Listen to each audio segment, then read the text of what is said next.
دقيقة صحة. مرحبا بكم في دقيقة صحة. إن شاء الله رمضانكم مبروك وعلى الأمة الإسلامية جمعة. بما أنه إحنا تو في رمضان مش نحكي لكم على المرأة الحبلة وصيام رمضان.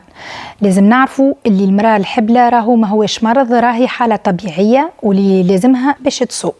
وقتاش إحنا كطبة نمنعوا على المريضة أنها تصوم؟ يا إما كي تبدأ في الشهور الأولين والرداد ما يركحش حاشاكم، يعني على بعضه تبدأ ترد على بعضه اللي يقولوا له حمق قوي بزيت، هيك الساعة يجم البدن نتاعها يعطي فرازات يتعداو للصغير اللي يجموا يضروه. والا المراه الحبله اللي تتعكر الحباله نتاعها، يا اما سكر في الحباله، يا اما تنسيون ما هيش راكحه بالباهي، والا البيبي يبدا ضعيف شويه، وفي الحالات هذوما مسموح لها انها تفطر. اما ديما ناكد انه لازمها ترجع بالنظر للطبيب المباشر، باسكو الطبيب المباشر يعرف حالتها بالباهي. مع تحيات دكتوره ايناس الزويري. دقيقة صحة.